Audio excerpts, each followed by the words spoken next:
It started with a smile and ended with handcuffs. Not for the woman they expected, but for the woman they feared. Every great reckoning begins with a moment that seems inconsequential. A glance, a raised eyebrow, a quiet act of defiance. For Chief Amelia Bennett, that moment came wrapped in polished leather and stitched with platinum embroidery, a first-class boarding pass to Chicago. To most, it was just a flight. To her, it was the first time in over 20 years that she'd be flying as just Amelia, not Chief Bennett, the commanding presence behind a badge. Her alarm clock screamed to life at 4:30 a.m., just as it had every morning for 2 decades. But this morning, it didn't jolt her into uniform. It didn't prompt a rush to the precinct. It simply signaled a day where, for once, she wouldn't be the enforcer of law, but a civilian, a traveler, a mother. "One day without the badge," she murmured, sliding open the closet. Her fingers hovered over the suit jackets and uniforms before settling on a soft burgundy blouse and slacks. Comfortable, neutral. The kind of outfit that said, "I'm just passing through." Her eyes scanned the notification glowing on her phone. "Congratulations. Your first-class ticket to Chicago is confirmed." She smiled, her thoughts briefly with her daughter Alyssa, for whom she'd picked up a snow globe the night before. A little gift to bring home after the National Police Chiefs Conference. Before zipping up her carry-on, Amelia tucked her badge deep into the inner lining. She wouldn't need it today. At least that's what she thought. Across town. At Atlantic Skies Airlines HQ, in a sleek pilot's lounge bathed in morning sunlight, Captain Tessa Whitmore adjusted her cufflinks with clinical precision. A 17-year veteran pilot, she carried herself with the unshakable authority of someone used to giving orders, not taking them. Standing beside her, flight attendant Lindsay Rowe reviewed the day's manifest. Tessa leaned in, her voice hushed but sharp. "We've been seeing shifts in who's buying first class. Not all of them fit the profile."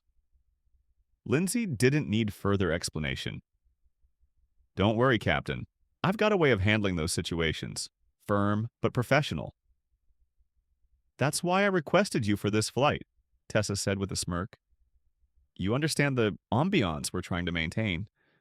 Their shared laughter drew sideways glances from junior crew members who recognized the tone, but knew better than to challenge it. None of them could have predicted that Flight 1624 to Chicago would end careers and rewrite airline policy. Not yet. Newark International, Terminal B. Amelia arrived at the airport 90 minutes before boarding. The terminal buzzed with activity. Families wrangling kids, business travelers glued to laptops, solo adventurers scanning monitors for gate changes. A young Latino family near the check-in kiosk looked visibly overwhelmed, their 3 children fidgeting while the parents struggled to understand the terminal signage. Without hesitation, Amelia stepped forward. "Puedo ayudarles?" she asked, her Spanish as fluid as her years in community outreach. Relief flooded the mother's face. Amelia helped them locate their gate, translating directions and easing their anxiety. The father clasped her hand, whispering a heartfelt, "Gracias." For a brief moment, Amelia was reminded why she joined the force in the first place. Not to wield authority, but to serve, to guide. But just a few feet away, Captain Tessa Whitmore stood watching. Eyes narrowed, arms crossed, her pilot's cap tucked beneath one arm, the other clutching her tablet. She made no move to intervene, only called out as Amelia turned to leave. "When you're done, there's a spill near the lounge. Clean it up. It's been sitting there 20 minutes. Amelia blinked. "I'm a passenger," she said calmly. "Not airport staff. No heat. No venom. Just facts." Tessa's lip curled slightly. "You all look the same in this terminal." The words hit the air like oil on water. They didn't need to be shouted. They carried their own weight. Coded, cutting, meant to diminish. The Latino father looked back at Amelia with a knowing glance. He'd heard those words before, too. Amelia breathed deep. This wasn't the battle to fight. Not yet. TSA checkpoint. 15 minutes later, Amelia arrived at security. The line for pre-check was short, but as she approached the scanner, a gloved agent motioned. "Step aside, ma'am. Random screening," he said. The tag on his shirt read, Agent Murphy. His eyes never met hers. "Random," he said again, though the words seemed to hang heavily in the air, especially as a stream of white passengers breezed through without pause. 3 businessmen, an elderly couple, a teenager with earbuds and wires dangling from his backpack. No random stops there. Agent Murphy rifled through her bag. His hands were rough, careless. He pulled out her toiletry case and held it aloft. "What's this hard object?" he asked loudly. "My travel kit," she replied, steady and firm. "You can see it's transparent."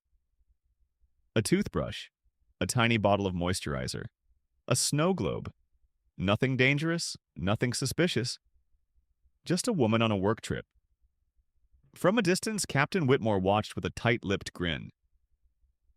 "Security knows who to check," she whispered to a nearby pilot. The pilot nodded, saying nothing. Eventually, the agent waved Amelia through. No apology, no eye contact. Just awkward silence. Gate 22, Flight 1624 to Chicago. The electronic board glowed with on-time departure. A line of first-class passengers had already begun to form near the priority lane.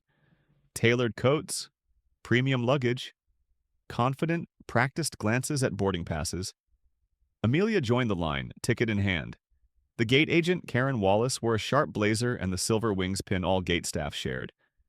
Her eyes flicked quickly from the screen to Amelia, and then to Captain Whitmore standing nearby, who offered a barely perceptible nod. "Economy doesn't board for another 45 minutes, Karen said loudly. Amelia didn't flinch. "First class, seat 1A. She placed her ticket on the counter with quiet professionalism. Karen turned the boarding pass over, squinting. "This seems off." Her fingers danced over the keyboard, typing with deliberate slowness. Behind Amelia, a white businessman stepped forward with a chuckle. "Rough morning?" Karen smiled and waved him through without checking his ID. "Enjoy your flight." Back to Amelia. "I'm going to need to verify this ticket." "No problem," Amelia replied. She knew the playbook. Provoke a reaction, label it aggressive, escalate. But she refused to offer them the satisfaction. Karen called her supervisor, Daniel Kim, over the intercom. "I think we have a fraudulent boarding pass." The word fraudulent landed like a grenade in the crowd. People turned. Murmurs began. Suspicion spread. Daniel approached and reviewed the ticket in seconds. "It's valid," he confirmed. "Seat 1A, platinum status." Karen's disappointment was evident. "You're sure?" she muttered. And just as Amelia breathed, just as she thought it was over, Captain Whitmore stepped forward, her tones syrupy sweet. "Is there an issue here?" she asked, feigning innocence. "I'd like to ensure boarding is smooth." Karen handed her the ticket. "This woman says she's in first class." This woman, not this passenger, not this traveler. Captain Whitmore's jaw tightened. "How exactly did you obtain this ticket?" she asked, raising an eyebrow. Amelia's smile didn't falter. "I paid for it." "Fraud is common. We need to verify your payment." The humiliation was choreographed, deliberate. This wasn't about a boarding pass. It was about putting her in her place. But they didn't know who she was. The line between authority and abuse is often invisible until it's crossed in full view of a watching world. Amelia Bennett stood at gate 22, still holding her verified first-class boarding pass, while whispers swirled. "I need backup at gate 22. Flight crew has assaulted a police chief." The handcuffs came next. No one spoke as they clicked shut. Tessa Whitmore, the captain, the authority, the enforcer, was now under arrest. "Wait, you can't do this," she protested. "I'm the captain." "You hit a police chief," the officer said evenly, "in front of witnesses. On video, her hands shook as they were pulled behind her back. Passengers recorded the moment, some silently, some crying, others furious. Flight attendant Lindsay Rowe, previously so smug, now looked like she might be sick. She tried to speak to the officers. There must be a misunderstanding. A second officer stepped in. "Ma'am, step back, or you will be detained for obstruction." Karen Wallace was next. Security met her at the podium and removed her ID lanyard. Passengers and coach peeked past the curtain, filming. Word spread like wildfire through the airport. The captain hit a passenger. The passenger's a police chief. She's being arrested. Within minutes, the CEO of Atlantic Skies Airlines was looped into a video call. Richard Hayes, usually composed, looked shell-shocked as he addressed Amelia. "Chief Bennett, I want to personally apologize on behalf of the airline. This does not reflect our values." But even as he spoke, two uniformed supervisors approached Lindsay Rowe. "Effective immediately, your employment is terminated," one of them said. "Please collect your belongings." She didn't argue. She couldn't. On board, a shift in power. Amelia finally took her seat, 1A, the seat she had paid for, the seat she had been harassed, humiliated, and assaulted for daring to occupy. Her hands were steady as she unwrapped the snow globe, miraculously unbroken. She placed it inside her carry-on, keeping it by her feet this time. Flight staff, new ones sent in as replacements, moved with respectful urgency. Passengers who had once looked at her with suspicion now avoided eye contact for a different reason. Shame, recognition, regret. The man in seat 1B, previously silent, turned to her and whispered, "I'm sorry. I should have said something sooner." Amelia nodded once. She didn't need their pity, she needed their awareness, and now she had it. They thought she was nobody. They were wrong. And the whole world watched as their certainty turned to ruin. It had been less than 5 minutes since Captain Tessa Whitmore was placed in handcuffs. Yet the ripple effect of that slap had already reached the upper floors of Atlantic Skies, airline's corporate headquarters. What was meant to be a routine flight to Chicago had now spiraled into a viral nightmare. Chief Amelia Bennett, seated quietly in 1A, hadn't moved since boarding. Around her, the energy had shifted. The temperature of the air itself felt different. Tense. Heavy. The silence in the first-class cabin was no longer indifference. It was a collective reckoning. Flight attendants who had once ignored her now avoided eye contact for different reasons. Replaced crew members whispered among themselves. Passengers who had witnessed the entire ordeal clutched their phones, unsure if they should post what they'd recorded, or wait until someone else did first. But the internet, as always, didn't wait. Did the captain just slap a black woman? The first video was posted from seat 2B at exactly 9:46 a.m. It showed the tail end of the confrontation. Amelia standing still, composed. Then the captain striking her. The badge reveal, the arrest, gasps. By 9:52, the video had 37,000 views. By 10:01, it hit 1.2 million. The trending hashtag, #flying. While black newsrooms across the country scrambled, producers called editors. Editors called legal. The footage was too explosive to sit on, but too sensitive to misreport. Fact-checking was redundant. The video was the fact. At Atlantic Skies Command Center, executives braced for impact. CEO Richard Hayes stared at a wall of monitors showing social reactions in real time. Corporate PR was in full crisis mode. "This isn't just a PR disaster," one senior VP said. "It's a civil rights reckoning." On camera. Inside the terminal, the arrest that reverberated, escorted through Newark's bustling terminal in full uniform, hands cuffed behind her back, Captain Tessa Whitmore looked less like the authoritative pilot she had spent decades becoming, and more like a fallen figure whose power evaporated the moment the truth surfaced. The contrast was jarring. One moment, she was the top-ranking authority on board. The next, she was being marched past coffee shops, newsstands, and boarding gates like any other suspect, except that dozens of travelers now recognized her from the video looping on their phones. Is that her? Yup, that's the one who slapped the police chief. I thought they only did that in movies. News crews originally assigned to cover a different story at Newark Airport pivoted quickly. Cameras turned. Microphones were extended. Flashbulbs popped. The face of power had become the face of accountability. Metropolitan Police Headquarters. The fallout begins. Back in downtown Newark, a different kind of energy buzzed inside the conference room of the city's central law enforcement complex. Chief Bennett, now back in uniform, sat at the head of a long oak table. Her posture straight-backed, unwavering. Her badge gleamed under the overhead lights, but it was her presence. Measured, calm, commanding, that made the air feel still. Officers from multiple jurisdictions gathered around her, taking notes. An FAA investigator joined the meeting via video call. "I want all footage preserved," Amelia said. "Jet bridge, terminal, gate 22, every security feed, lock them down." Her voice wasn't raised. It didn't need to be.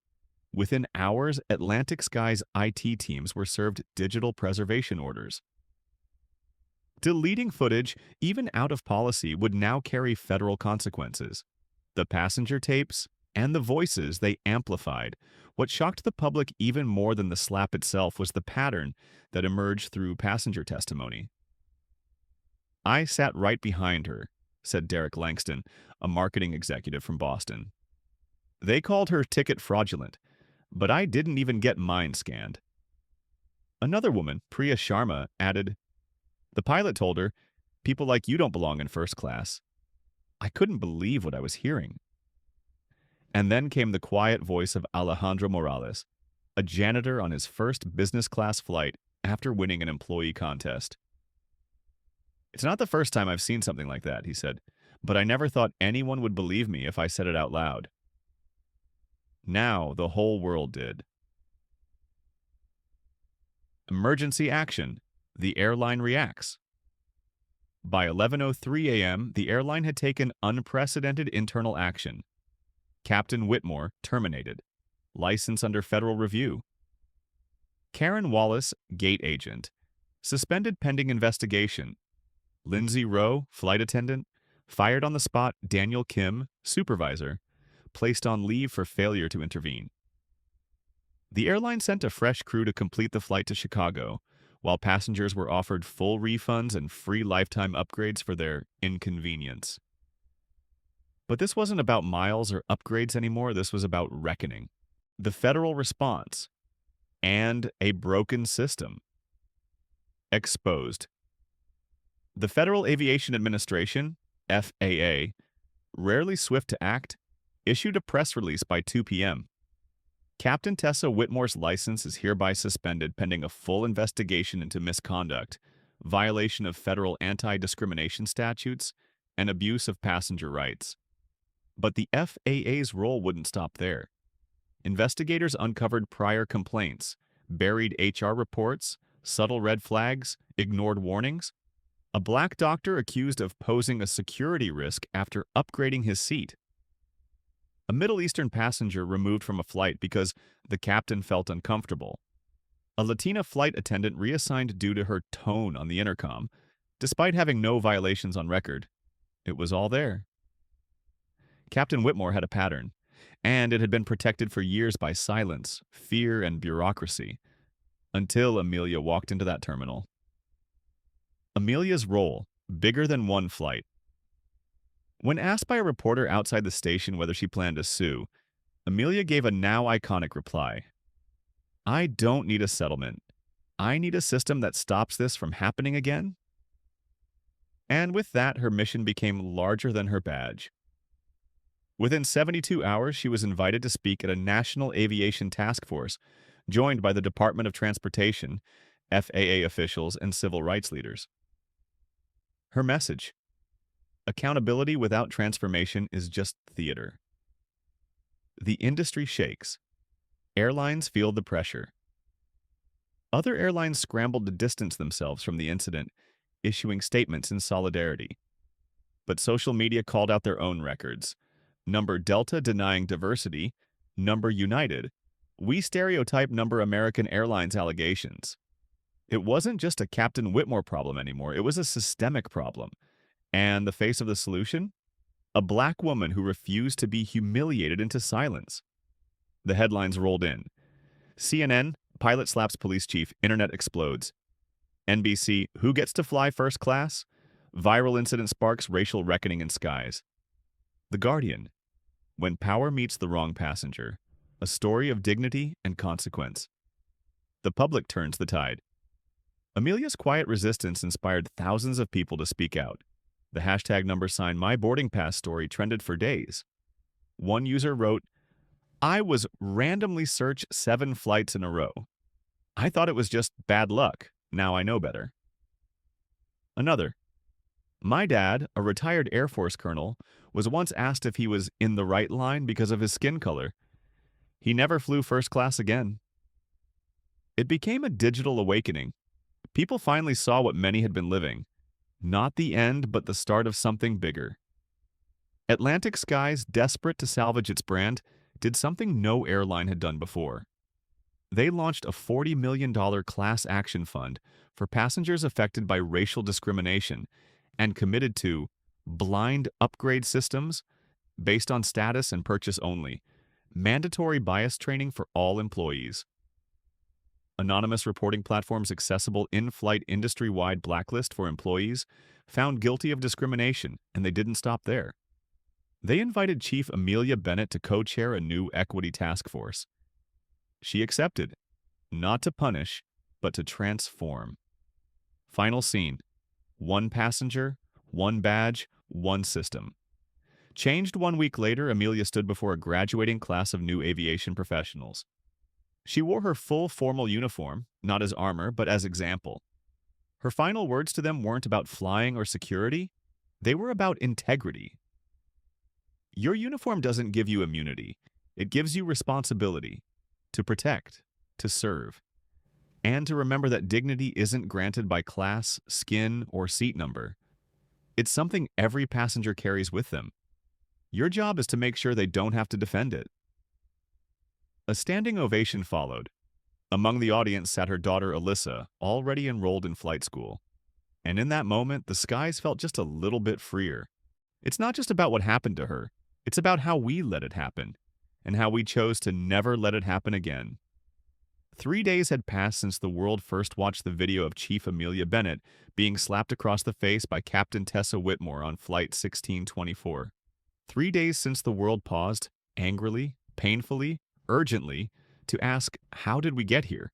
For most of her life, Amelia had been the one enforcing the law. She had walked into courtrooms, precincts, and press conferences with the weight of her badge and the armor of her training. But now, sitting in her own living room with the TV muted and her daughter asleep upstairs, Amelia felt something she hadn't in a long time. Exposed. Not because she was ashamed, but because the world finally saw what black travelers, professionals, mothers, and daughters had been quietly carrying all along. And now, it wasn't just her burden anymore. A shift in public consciousness.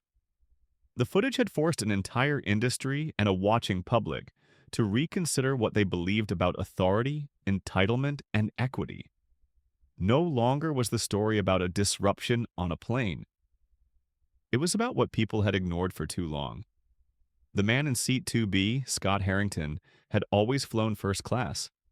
Senior partner at a Manhattan law firm, he knew privilege intimately, even if he never named it out loud. When Amelia was denied a glass of water, he had watched silently. When her call button was shut off, he had flinched internally but said nothing. It wasn't until she was slapped and her badge emerged that he finally spoke. And that silence had haunted him since. A letter from Seat 2. Be 3 days after the flight, a letter arrived at Amelia's precinct, addressed in careful script. Inside was a handwritten note. Chief Bennett, I've spent my career defending what I believed were facts. Evidence, procedure, the rule of law. But on that flight, I witnessed a different kind of truth. one that didn't need a courtroom to be proven. I watched a woman be stripped of her dignity not because of what she did, but because of who she was. And I said nothing until it was too late. I'm sorry. But more than that, I'm changed. I've spoken to every junior partner in my firm. We're launching a pro bono initiative for victims of travel discrimination. It's not enough, but it's a start. Respectfully, Scott Harrington Amelia folded the letter slowly. She wasn't surprised. He had looked devastated on the flight, after all. But this wasn't about his redemption. It was about the ripple effects. One silence broken, dozens more to follow. The ripple. When witnesses find their voice passengers from flight. 1624 began speaking out, unprompted. Priya Sharma, a software engineer, recounted a similar incident from 2 years ago. She was told her sorry might be a fire hazard in business class. She'd brushed it off. Now she revisited the trauma with clarity and courage. Alejandro Morales, the janitor-turned-contest winner, stood before his union to recount the humiliation he'd seen and how close he'd come to believing he would have deserved it. Even Lindsay Rowe, the former flight attendant who had deliberately ignored Amelia's requests, issued a public apology through her attorney. I see now what I refused to acknowledge in the moment. I saw her discomfort and chose convenience over conscience. And then came Captain Tessa Whitmore. Inside a cell, a perspective shift begins. Detained pending her arraignment, stripped of her rank, and removed from the only world she had ever known, Tessa had spent most of the first 48 hours in stunned silence. But silence gave way to memory, and memory gave way to clarity. She remembered her first day in uniform, the pride she felt, the responsibility, and how quickly that pride turned to entitlement. She remembered the names of every flight attendant of color she had dismissed, every passenger she had randomly flagged, every moment she let the word standard become a weapon. But it wasn't until her third night, after watching her own slap replayed on TV for the 100th time, that she wrote her first real admission in a worn composition notebook given to detainees. I didn't see it then, but I do now. I use the uniform as a shield, not a symbol of service. And I let my discomfort define other people's dignity. No press, no cameras, just truth. Meanwhile, in the halls of power across the city, Amelia was now being consulted by government task forces, aviation ethics boards, and legal advisors. But one meeting stood out. A high-ranking official from the Department of Transportation asked her bluntly, "Do you want to push for punishment or change?" Her answer was immediate. Change. Because punishment without policy just means it'll happen again, just to someone else. That became the foundation for what would become the Bennett Standards, a proposed set of federal guidelines that included anonymous bias reporting systems across all major airports, body cams for boarding agents during customer confrontations, federal penalties for repeated discrimination patterns by any airline employee, passenger equity dashboards publicly accessible for every carrier. The message was clear: no more hiding behind uniforms, titles, or policies. In the classroom, the next generation listens. Amelia was invited to speak at Embry-Riddle Aeronautical University, the top aviation academy in the country. Her speech was broadcast live to 400 campuses and training programs across the U.S. She stood in front of future pilots, flight attendants, TSA agents, and air traffic controllers. Some looked nervous. Others looked inspired. All were listening. "You're not just inheriting airspace," she said. "You're inheriting responsibility. The power to let someone board with dignity or deny it. The power to de-escalate or to destroy." A standing ovation followed. Several students approached afterward to ask about mentorship. One young woman, black, 22, whispered, "My dad told me not to apply for pilot school. He said the sky doesn't want us there. But seeing you, I think I can make room." Amelia's eyes misted. "That seat's already yours," she said. "Fly it." In the boardroom, when corporations shift or shatter Atlantic Sky's executive board, once reluctant to admit liability, now scrambled to become the first airline to change. They greenlit a $40 million fund, not only for the passengers of Flight 1624, but for anyone who came forward with a verified story of discrimination within the last 5 years. They also hired Amelia Bennett as an independent consultant. "She'll never work for us," CEO Richard Hayes said. "She works with us, and she tells us the truth, whether we like it or not." Internal Slack messages leaked later confirmed what everyone already suspected. "We can't afford another Amelia. We need to change before the next one shows up with a badge and the internet." The mirror. We were forced to face. In homes across America, conversations began to shift. A father explained to his teenage sons why they never argue at TSA checkpoints. A young woman asked her mother if she had ever been treated like Amelia. Her mother just nodded. A group of pilots in Denver held a private forum about unconscious bias, something they'd never spoken about before. It wasn't always comfortable, but it was finally happening. And that, Amelia thought, was the beginning of a system becoming self-aware. Amelia's reflection. A badge, a boarding pass, a battle back at home. Amelia finally unpacked the bag that had been ripped open just days earlier. The snow globe was still intact, its tiny flakes swirling around the plastic cityscape. She placed it on the mantel next to her badge. Two symbols, one of her duties, one of her humanity. Both had been called into question that day, and both had emerged unshaken. She sat beside her daughter that evening and told her, "I didn't win because I'm a chief. I won because I didn't let them change who I am. They tried to erase her. Instead, she became the blueprint for how the skies could change." The viral moment was over, but the movement it sparked had only just begun. 3 weeks after Flight 1624 landed, and history was made somewhere between Gate 22 and Seat 1A. Chief Amelia Bennett sat in a glass-walled office 73 stories above the city. The skyline stretched out behind her. On the table in front of her was a contract that could reshape an entire industry. The title on the cover read, "Federal Aviation Passenger Equity Initiative. Lead Consultant, Chief Amelia Bennett." It wasn't just a title, it was a new opportunity to build the system she had once served, and now needed to fix. From incident to institution, the incident aboard Flight 1624 was no longer just a media storm. It had become a case study in law schools, DEI seminars, and aviation policy workshops. What happened to Amelia was now the example that sparked lawsuits, audits, HR investigations, and reform bills.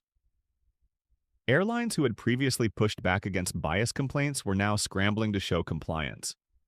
And at the center of it all, Amelia, not with fury, but with focus. She didn't want revenge, she wanted reform, and she knew exactly where to start. The task force that would change the skies. Led by the Department of Transportation and FAA, a new multi-agency aviation task force was formed. Amelia was appointed as its civilian co-chair alongside Transportation Secretary Carmen Wells. The meetings weren't symbolic. They were real, raw, and often uncomfortable. At one of the earliest sessions, a senior airline VP tried to downplay her experience. "We don't believe Captain Whitmore represented a larger issue," he said. Amelia raised an eyebrow, then pulled out a file. "I have 437 complaints from passengers of color across 5 major airlines, all within the last 2 years. Most never even made it to your HR department." The room fell silent. From that moment on, no one questioned whether the issue was systemic. Building the Amelia Protocol. What began as a single idea turned into a nationwide blueprint. Nicknamed the Amelia Protocol by aviation insiders, it contained 5 core components. Bias-free boarding verification. Staff could no longer subjectively verify boarding passes based on appearance. All high-level verifications had to be algorithmic and traceable. Equity cameras at all jet bridges. Similar to police body cams, gate interactions would now be recorded and stored for a minimum of 30 days. No technical errors. No missing footage. Passenger equity audits. Random quarterly reviews of how often passengers of color were flagged for secondary screening compared to white passengers. The anonymous Shield app, an in-flight QR code system where passengers could report bias in real time anonymously, directly to federal oversight teams. Equity officers on high-risk flights. Selected from an independent body of trained monitors, these officers would rotate across major airports and fly undercover to observe conduct. Amelia's philosophy was simple. If the skies are public space, they should be safe for all, not just the privileged few. When corporate America came knocking, her leadership didn't go unnoticed. Soon she was invited to consult not just with airlines, but cruise lines, hotel chains, rideshare giants, and security tech firms. Everyone wanted her expertise. Everyone wanted to be seen standing beside her, but she wasn't interested in symbolic gestures. "If you want my name," she told one luxury airline CEO, "you better have a plan that doesn't just polish your brand, but protects your passengers." She refused more deals than she accepted, because this wasn't a branding opportunity for her. It was a battle. The documentary that changed millions. With permission from key passengers, flight staff, and security officers, a documentary film crew began piecing together the full narrative of Flight 1624. Titled, "The Seat That Changed Everything." The film included raw phone footage, internal audio logs, security footage, and personal interviews, including a recorded statement from former Captain Tessa Whitmore, now stripped of her rank and awaiting sentencing. In her interview, she admitted, "I believed I was just doing my job, but what I really did was treat a woman as a threat, because I couldn't see her as equal. That wasn't a security risk, that was bias. Mine." The premiere was broadcast on national television and streaming platforms. Within 48 hours, it became the most-watched social justice documentary of the year.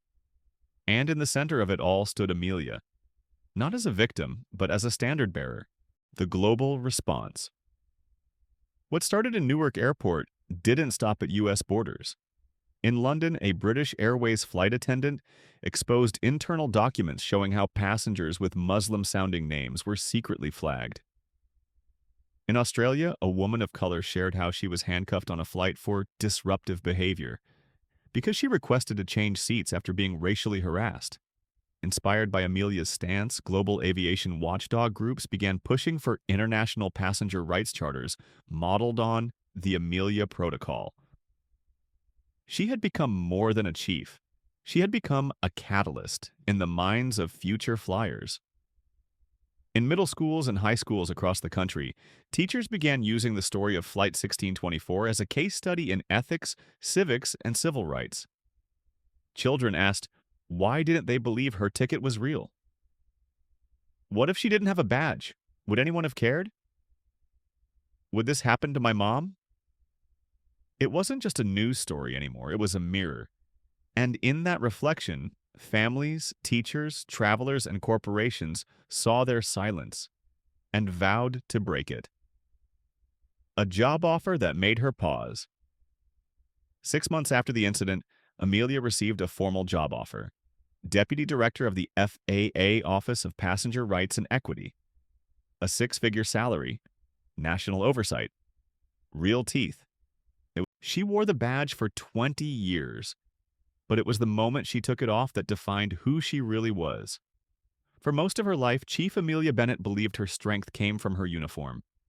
The badge had always served as a shield against doubt, against discrimination, against the heavy silence that so often followed her into boardrooms and briefings. But the events of Flight 1624, that slap, that viral video, that moment where silence met resistance, shattered that illusion forever. Because in that moment, the badge hadn't protected her. What had? Her presence, her composure, her truth. And now, standing at the edge of a movement she'd helped spark, Amelia realized something deeper. True power doesn't come from a badge. It comes from the courage to use your voice even when no one gives you permission. A leader, reborn, Amelia had always been respected in law enforcement circles.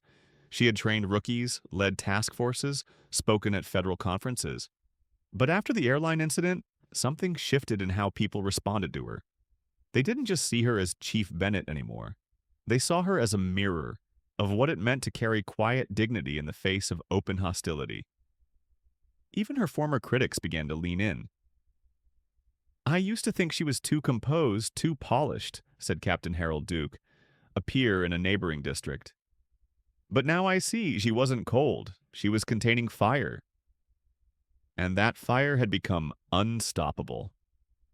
Mentorship with meaning with national recognition came new invitations, panels, conferences, think tanks.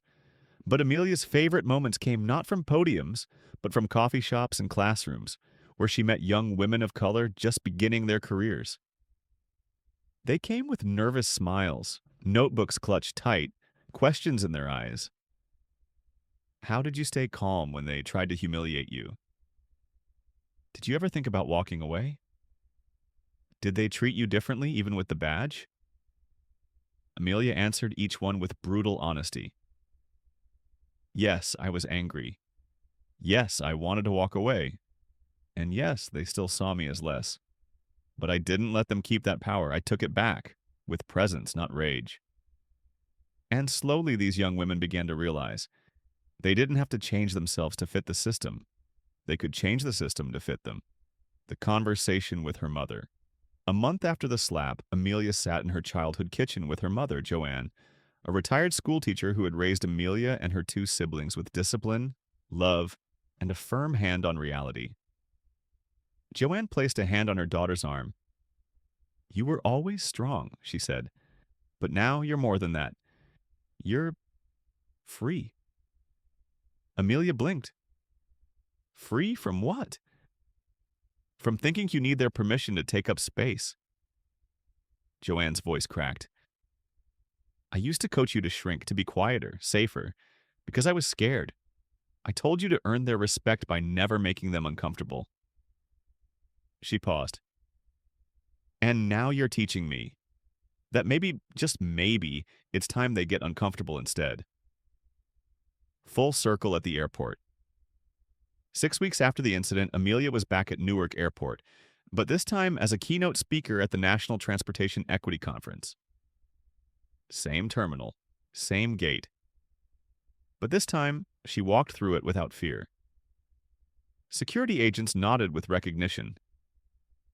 TSA officers greeted her by name. Even passengers whispered to one another as she passed. That's her. That's the woman from the plane. She didn't flinch. She stood taller, because what once was trauma had become testimony, a new kind of reputation. Amelia never chased fame. She didn't even like being on camera. But the internet had made her face a symbol, and with that came unexpected consequences. One day, at a bookstore, a young white woman approached her nervously. "I just wanted to say, I used to think this stuff was exaggerated. Profiling, microaggressions, I didn't see it." She swallowed hard. "But now I can't unsee it, and I don't want to go back." Amelia smiled. "Good, that means you're growing." It was a strange thing, she thought, to become a catalyst in someone else's moral evolution. But maybe that was the point all along. A moment at 35,000 feet. On her next flight, bound for a civil rights conference in Atlanta, Amelia boarded last. She was in first class, again. Not because she needed the prestige, but because she had earned the seat. As she stowed her bag, the flight attendant, a young black man named Marcus, stepped forward. "Ma'am, I just want you to know, because of you, I filed a discrimination report last month that I'd been scared to write for 2 years." He smiled. "I didn't know I had a right to be heard until I saw you being heard." Amelia blinked back emotion, then sat down, adjusted her seatbelt, and watched the clouds rise past her window. The path forward character. Growth isn't always loud. Sometimes it's quiet resistance. Sometimes it's holding the line when the world tries to push you out of it. And sometimes it's choosing to stay in the room, even when you're unwanted so that no one can pretend you don't belong. Amelia Bennett had grown, not by becoming someone new, but by reclaiming who she had always been, without apology, without shame, and without asking for permission. She boarded that flight a passenger. She stepped off a movement. 7 months had passed since Flight 1624 shook the conscience of a nation. And now, Chief Amelia Bennett stood alone at the edge of the runway at an airfield just outside Washington, D.C., watching her daughter take off for her first solo flight. The small plane lifted slowly, then gracefully into the golden sky. Amelia squinted against the sun, heart pounding, not with fear but with pride so deep it anchored her to the earth. It was a new era, not just for Alyssa, now a pilot in training, but for every traveler who had ever been made to feel invisible in places built to move people, but never meant to uplift them. A sky that once rejected. Her Amelia had always loved the sky, but it hadn't always loved her back. In a world of metal detectors, boarding zones, and white-gloved hands rummaging through her belongings, flight had often felt like a cage disguised as freedom. Until that day. Until that slap. Until the badge in her pocket turned out to carry less weight than the poise in her posture. And from that moment, she stopped trying to prove she belonged and started building systems that made belonging a guarantee, not a gamble. A movement that took flight. Since the day she stood still on that jet bridge, Amelia's name had become synonymous with change. The Amelia Protocol was now federal law.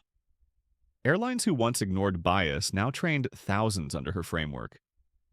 She had spoken at the United Nations, addressed the U.S. Senate, and stood shoulder to shoulder with grieving families who had lost loved ones to profiling and other forms, at traffic stops, on sidewalks, behind counters. She had become a bridge, a warrior, a whisper of courage in rooms where silence used to reign. But through it all, she remained grounded, rooted in truth, fueled by that moment on that plane, where she refused to be erased. A seat no one could steal. One evening, Amelia boarded another flight, this time to California for an award ceremony in her honor. As she settled into her seat, 1A again, a young woman beside her looked up from a paperback. "Excuse me," she whispered.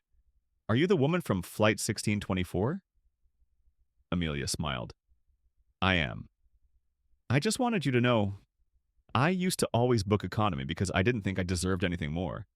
But after your story, I upgraded, just once. To remind myself I do." Amelia nodded, tears threatening to rise. "Then I guess that seat wasn't just for me." Legacy? Written at 30,000 feet. In the seat back in front of her, Amelia pulled out the airline magazine. On page 8, Aviation Equity, One Chief's Journey from Passenger to Pioneer. She smiled, not at the recognition, but at the reality. She hadn't set out to lead a movement. She'd only tried to fly, but the world finally saw what she'd carried for years and followed her into the light. As the aircraft soared above the clouds, Chief Amelia Bennett closed her eyes, not to rest, but to remember. The gate, the jet bridge, the slap, the silence, the badge, the moment that flipped the sky upside down and showed the world what it really meant to rise. She didn't just reclaim her seat. She cleared the runway for all of us. Power is what the world gives you. Integrity is what you give back. Chief Amelia Bennett's journey taught us that no uniform, badge, or title can protect you from prejudice when people choose not to see your humanity. What shielded her wasn't authority. It was grace under fire, clarity of purpose, and refusal to be erased. She didn't raise her voice. She didn't retaliate. She stood firm in her truth. And that truth forced an entire industry to look in the mirror. The lesson: sometimes the most radical act is simply refusing to step aside. Real-life application. If you're in your 50s, 60s, or beyond, you've likely faced moments where you were overlooked, dismissed, or treated as invisible, at the store, at work, or even while traveling. But what Amelia's story shows us is that it's never too late to take up space, speak your truth, and demand respect. Quietly but firmly. You don't need to shout to be heard. You need to stand in your experience. Whether you're speaking to a manager, helping a stranger, or facing subtle discrimination, remember this: your calm courage can change the entire room, just like Amelia's did.